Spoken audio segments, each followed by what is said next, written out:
Hello everyone. Disha law classes में मैं निशा आप सभी का वार्म वेलकम करती हूँ। आज का हमारा टॉपिक है important section of contract act, अर्थात संविदा विधि से इम्पोर्टेंट सेक्शंस कौन कौन से हैं। जनरली बहुत सारे स्टूडेंट ये शिकायत करते हैं या फिर ये कहते हैं कि मैम हम सेक्शन याद करते हैं लेकिन हम भूल जाते हैं। तो ऐसी कौन सी ट्रिक है जिससे हमें सेक्शन याद हो जाए और हम भूले भी नहीं। तो बच्चों, जिस तरह से मैं आपको बता रही हूँ उस तरह से अगर आप सेक्शन याद करोगे तो आप कभी भी नहीं भूलोगे। सबसे पहले एक पेज पर जो सेक्शंस मैं बता रही हूँ उन्हें आप लिख लीजिएगा और उनके सामने उन सेक्शंस में क्या क्या मेंशन किया गया है ये लिख लीजिएगा। जब भी आप कॉन्ट्रैक्ट एक्ट पढ़ते हो सबसे पहले आपको सेक्शंस जो हैं वो आपको याद करने हैं, क्योंकि गलती हम सेक्शंस में ही करते हैं। इसीलिए आपको सबसे पहले सेक्शंस जो है वो याद करने हैं। तो कॉन्ट्रैक्ट एक्ट में टोटल जो है 75 सेक्शंस हैं। आपको सारे नहीं पढ़ने हैं शुरू में। सबसे पहले आपको वे सेक्शंस पढ़ने हैं जो एग्जाम के पॉइंट ऑफ व्यू से मोस्ट इंपॉर्टेंट है। सबसे पहला सेक्शन है वो है section 2। Section 2 most most important है, क्योंकि ये सेक्शन जो है आपका आपके पूरे के पूरे जो कॉन्ट्रैक्ट एक्ट है उसमें वो आपकी हेल्प करेगा। इसलिए सेक्शन 2 जो है आपका हेल्पर है। सेक्शन 2 में कुछ डेफिनेशन लिखी गई है, जैसे कि सेक्शन 2A में प्रपोजल क्या होता है, सेक्शन 2B में लिखा हुआ है एक्सेप्टेंस क्या होता है, सेक्शन 2C में लिखा हुआ है प्रोमिजर और प्रोमिजी क्या होता है, वचनदाता और वचन ग्रहीता क्या होता है, सेक्शन 2D में लिखा हुआ है प्रतिफल क्या होता है, सेक्शन 2E में लिखा हुआ है कि एग्रीमेंट क्या होता है। उसके बाद सेक्शन 2F जो है उसमें लिखा हुआ है व्यतिकारी वचन क्या होता है, G में लिखा हुआ है शून्य करार क्या होता है, H में लिखा हुआ है संविदा किसे कहते हैं, और आई में लिखा हुआ है कि शून्य करने संविदा अर्थात वॉइडेबल एग्रीमेंट क्या होता है, और जे में लिखा हुआ है शून्य संविदा किसे कहते हैं। जिस तरह से मैंने सुनाया है इसी तरह से आप सेक्शन 2 के इस तरह से एक डायग्राम बनाइए और उसमें लिखिए कि कौन कौन से प्रोविजन में जो है कौन कौन से की टर्म्स जो है मेंशन किए गए हैं, कौन कौन से वर्ड मेंशन किए गए हैं। तो सेक्शन ए से लेकर के आपको जे तक याद करने हैं। इसके बाद फिर आपको पढ़ना है सेक्शन 3, 4, 5। इसमें आपको पढ़ना है कम्युनिकेशन जो है प्रपोजल की वो कब कंप्लीट होती है, या फिर एक्सेप्टेंस है उसकी कम्युनिकेशन कब कंप्लीट होती है, मतलब प्रस्ताव की जो संसूचना है या फिर स्वीकृति की संसूचना कब कंप्लीट होती है। तो इसके बारे में आपको पढ़ना है। साथ ही साथ में आपको पढ़ना है रिवोकेशन, किसी प्रपोजल को कब रिवोक कर सकते हैं, जो मेंशन किया गया है सेक्शन 6 में। तो आपको सेक्शन 3, 4, 5 और 6 ये चारों सेक्शंस को एक साथ बंच में पढ़ना है। 3, 4, 5, 6 को ये 4 सेक्शन है, इस पे आपका एक क्वेश्चन आता है। ये बहुत ही मोस्ट इंपॉर्टेंट है, स्पेशली जुडिशरी में सेक्शन 3, 4, 5, 6 में से सवाल आता है। इसके बाद में आपको पढ़ना है section 10। Section 10 most most important है, क्योंकि पूरा कॉन्ट्रैक्ट जो है वो सेक्शन 10 पे ही बेस्ड है कि what are the essential elements of the contract, कि किसी भी संविदा के जो है आवश्यक तत्व क्या होते हैं। तो सबसे पहला है सक्षम पक्षकार है, स्वतंत्र सहमति है, विधिपूर्ण उद्देश्य है, विधिपूर्ण प्रतिफल है, करार जो है वो एक्सप्रेसली जो है शून्य घोषित नहीं हो। तो इस तरह से कुछ एलिमेंट मेंशन किए गए हैं। तो सेक्शन 10 में आप लिखिएगा संविदा के आवश्यक तत्व और उसका एक डायग्राम सामने बना लीजिएगा। जो जो मैं बता रही हूँ आपको उसी तरह से आपको डायग्राम बनाना है। सेक्शन 10 के सामने एक डायग्राम बनाना जिसमें जो पॉइंट मेंशन किए गए हैं वो लिख लीजिएगा। इसके बाद आपको लिखना है सेक्शन 11।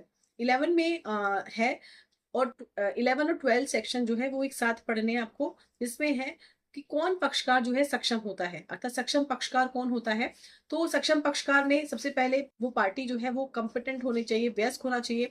दूसरा है वो साउंड माइंड होना चाहिए, स्वस्थ चित्त होना चाहिए। और तीसरा है कि वो विधि द्वारा नियोग्य नहीं हो, जैसे दिवालिया है, कुछ जेल में कैदी व्यक्ति है तो वो कॉन्ट्रैक्ट करने के लिए एलिजिबल नहीं है। वो क्या है, डिस्क्वालीफाई बाय लॉ, विधि ने जिसको नियोग्य कर रखा है। तो इसी तरह से जब सेक्शन 11, 12 है उसके सामने एक डायग्राम बनाइए और उसमें लिख लीजिए कौन कौन से पक्षकार जो है वो डिस्क्वालीफाई हैं। सबसे पहले है पक्षकार क्या होना चाहिए, व्यस्क होना चाहिए। दूसरा है साउंड माइंड होना चाहिए, और तीसरा जो है वो डिस्क्वालीफाई बाय लॉ नहीं होना चाहिए। इसके बाद आपको पढ़ना है सेक्शन 13 और 14। ये सिर्फ आपको टाइटल याद रखना है। 13 में मेंशन किया गया है सहमति क्या होती है, और 14 में मेंशन किया गया है स्वतंत्र सहमति क्या होती है। अब फ्री कंसेंट क्या होती है इसे मेंशन किया गया है सेक्शन 15 से 18 तक। अब यहीं से आपका जो चार्ट जो आप पढ़ रहे थे उसको यहीं पे ब्रेक दीजिए। इसके बाद एक डायग्राम बनाइए जिसमें दो टेबल बनाइए और एक तरफ लिखिए शून्य करार और एक तरफ लिखिए शून्य करने करार। वॉइड एग्रीमेंट और वॉइडेबल एग्रीमेंट, इस तरह से एक डायग्राम जो ऊपर से आप लिखते आ रहे हैं वहीं पर आप एक टेबल बनाइए, या एक साइड में लिखिए वॉइडेबल एग्रीमेंट, दूसरी साइड में वॉइड एग्रीमेंट। अब जो टेबल में वॉइडेबल एग्रीमेंट जहां लिखा है उसके नीचे लिखिए कौन कौन से ऐसे एग्रीमेंट है जो वॉइडेबल है। तो सिर्फ आपको नंबर लिखना है सेक्शन 15 जिसमें है कॉर्शन से प्रपीड़न, 16 में लिखना है आपको अंडू इन्फ्लुएंस असमक असर, 17 में लिखना है आपको फ्रॉड अर्थात कपट, और 18 है उसमें लिखना है आपको दुरुपदेशन, है ना, तो मिस रिप्रेजेंटेशन। तो ये 4 सेक्शन हैं जो कि क्या होते हैं, शून्य करने होते हैं। तो ये आपको लिखना है उस टेबल के उस पोर्शन में। इसके बाद में फिर ये सब कहाँ लिखा हुआ है, जो जो ये प्रोविजन है ये सब वॉइडेबल होते हैं, लिखे हुए हैं सेक्शन 19 और 19A में। तो उसी जब आप डायग्राम बना रहे हो तो वहीं पर डायग्राम के पास लिख लीजिए कि सब एग्रीमेंट जो है 15 से लेकर 18 तक, 15 से लेकर जो 18 तक मेंशन किए गए हैं, ये सब जो है क्या होते हैं, वॉइडेबल होते हैं। इसे मेंशन किया गया है सेक्शन 19 से 19A तक। इसके बाद जो दूसरा कॉलम है जिसमें आपने लिखा हुआ है कौन कौन से एग्रीमेंट वॉइड होते हैं, शून्य करार कौन कौन से हैं, इसके ऊपर आपका एक सेपरेट क्वेश्चन आता है। इसलिए फिर आप उसमें लिखिए कि शून्य करार कौन कौन से हैं। उसके सेक्शंस को आपको लिखना है। सबसे पहले आपको लिखना है सेक्शन 11 और 12, अर्थात अगर पक्षकार जो है माइनर है, या फिर जो है वो पागल है, या फिर जो है वो डिस्क्वालीफाई हुआ लॉ है, तो ऐसा करार क्या होगा, वो शून्य होगा। इसके बाद में फिर टेक्स्ट जो है आपको लिखना है, वो लिखना है सेक्शन 20 जिसमें है भूल से, अगर दोनों पक्षकारों की भूल है, ध्यान रखिएगा, एक पक्षकार की भूल से एग्रीमेंट वॉइड नहीं होता है। अगर दोनों पार्टी जो है उनकी भूल है तो एग्रीमेंट कैसा होगा, वो शून्य होगा। इसे मेंशन किया गया है सेक्शन 20 में। इसके बाद आपको उसी कॉलम में लिखना है सेक्शन 23 इलीगल एग्रीमेंट, अर्थात अवैध करार जो होते हैं, या फिर बिना बिना अवैध करार जो होते हैं वो शून्य होते हैं। इसे कहाँ मेंशन किया गया है, सेक्शन 23 में। फिर 23 के पास ही लिख लीजिए इंपॉर्टेंट क्वेश्चन, इस पे बड़ा सवाल आपके पूछा जाता है एग्जाम में। इसके बाद उसी से नीचे लिखिए आप सेक्शन 25 में है बिना प्रतिफल के करार शून्य होते हैं। ये क्वेश्चन भी इसके पास में लिख लीजिएगा कि क्वेश्चन भी एग्जाम के पॉइंट ऑफ व्यू से मोस्ट इंपॉर्टेंट है सेक्शन 25 पे। इसके बाद में 26 में आप लिखोगे कि विवाह अवरोधक करार शून्य होते हैं। 27 में आप लिखोगे व्यापार अवरोधक करार जो है, बिजनेस को रिस्ट्रेन करने वाले एग्रीमेंट जो है वो शून्य होते हैं। इसके बाद आपको लिखोगे सेक्शन 28 में कि जो लीगल प्रोसीडिंग को रिस्ट्रेन करने वाले एग्रीमेंट हैं वो भी शून्य होते हैं। इसके अलावा 29 में है अनसर्टेन अर्थात अनिश्चित अर्थ के जो करार हैं वो भी शून्य होते हैं। और 30 में आप लिखोगे वेजरिंग एग्रीमेंट अर्थात बाजी के करार शून्य होते हैं। ये सब सेक्शंस मैंने एक साथ बोल दिए हैं, आप इन्हें बुक से टैली करके और वीडियो को पॉज करके और आप लिखते जाइए। इससे क्या होगा बच्चों, आपका एक प्रश्न जो बढ़ाएगा कि कौन कौन से एग्रीमेंट शून्य होते हैं, तो आपको ज्यादा दिमाग नहीं लगाना पड़ेगा, आपको सेक्शन याद होंगे तो आप आराम से इस क्वेश्चन को अटेम्प्ट कर सकते हो और बहुत अच्छे आपको मार्क्स मिलेंगे क्योंकि आपने सारे सेक्शन सही सही मेंशन किए हैं। इसके बाद आपको पढ़ना है सेक्शन 31 जिसमें है कॉन्टिजेंट जो है कॉन्ट्रैक्ट, समाश्रित संविदा किसे कहते हैं। ये सेक्शन जो है बहुत ही ईजी है लेकिन इसमें सवाल ज्यादा जनरली नहीं आता है, आपको सिर्फ पढ़ना एक बार कि आखिर कॉन्टिजेंट कॉन्ट्रैक्ट क्या होता है। इसके अलावा आपको एक सेक्शन पढ़ना है 36 में जो है ये भी शून्य करार की बात करता है, तो इसको सिर्फ रीड कर लीजिएगा, इस पे सवाल नहीं आता है। इसके अलावा फिर आपको पढ़ना है सेक्शन 55। अब आप सोचेंगे मैडम इतना लंबा जंप क्यों, बीच वाले सेक्शंस में से क्वेश्चंस बहुत रेयर, कभी एक बार ही आया है, कभी आता नहीं है, तो आपको पढ़ना नहीं है बीच वाले सेक्शंस को, फिर आपको सीधे पढ़ना है सेक्शन 55 को कि समय संविदा का सार है, time is a sense of contract, है ना। तो ये क्या होता है, इसे मेंशन किया गया है सेक्शन 55 में। ओके, तो सिर्फ इसको रीड करना है। ये क्वेश्चन भी एग्जाम के लिए मोस्ट इम्पोर्टेंट नहीं है लेकिन हाँ एग्जाम में आ सकता है, तो आपको सेक्शन पता होना चाहिए। 55 में समय संविदा का सार होता है, ये लिखा हुआ है। इसके बाद नेक्स्ट जो मोस्ट इम्पॉर्टेंट सेक्शन है जिसपे आपका बड़ा सवाल आता है, जो टेबल आपकी बनी थी ऊपर उसको क्लोज कर दीजिए, फिर वापस से आगे चलना शुरू कर दीजिए। पहले 31 फिर 36 उसके बाद 55 सेक्शन लिखना है। 55 के बाद में जो मोस्ट इंपॉर्टेंट सेक्शन है वो है 56, उसमें लिखा हुआ है डॉक्ट्रिन ऑफ फ्रस्ट्रेशन, नैराश्य का सिद्धांत। इसके कई नाम हैं, विफलता का सिद्धांत क्या होता है, शून्य संविदा किसे कहते हैं। तो पूरे कॉन्ट्रैक्ट एक्ट में ऐसे बहुत कम प्रोविजन है जहां लिखा हुआ है शून्य संविदा। ठीक है, तो सेक्शन 52 का क्लॉज 2 56 का क्लॉज 2 जो है ये मेंशन करता है शून्य संविदा क्या होती है। तो इसलिए जो है ये क्वेश्चन आपके एग्जाम के पॉइंट ऑफ व्यू से मोस्ट मोस्ट इंपॉर्टेंट है। इसमें सत्यव्रत घोष वर्सेस भोगनीराम का केस जो है मोस्ट इंपॉर्टेंट है। इसके अलावा फिर आपको पढ़ना है सेक्शन 62, 63। ये दो सेक्शंस हैं जिसपे शॉर्ट नोट बनता है। संविदा का नवीनियन क्या होता है, विखंडन क्या होता है, परिहार क्या होता है। ठीक है, तो आप इसको जो है सिर्फ एक बार सिंपल रीडिंग कर लीजिए। ज्यादा मुश्किल नहीं है, बहुत आसान है।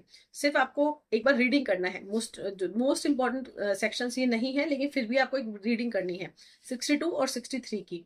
इसके बाद में आपको पढ़ना है सेक्शन जो है वो है सेक्शन 68 से 72 तक, जिसे हम कहते हैं क्वासी कॉन्ट्रैक्ट, अर्थात अर्ध संविदा क्या होती है। एक केस था मॉसेस वर्सेस मैफरॉन। इस केस में जस्टिस मैन्सफील्ड ने इस जो है कंसेप्ट को इजाद दिया। सबसे पहले सेक्शन 68 में है असमर्थ व्यक्ति के आवश्यकता की पूर्ति। जो पर्सन जो है अपनी जो नेसेसिटी है, आवश्यकता है, उनको पूरी करने में वो असफल है, तो अगर आप उसकी रिक्वायरमेंट को फुलफिल करते हो तो आप जो है उससे उसकी संपत्ति से उसकी वसूली कर सकते हो। ये कहाँ लिखा है? सेक्शन 68 में। फिर 69 में है हितबद्ध व्यक्ति की ओर से भुगतान। अगर इंटरेस्टेड पर्सन जो है आपकी ओर से किसी को पेमेंट कर देता है, तो वो कहाँ लिखा है? वो दिखा है सेक्शन 69 में।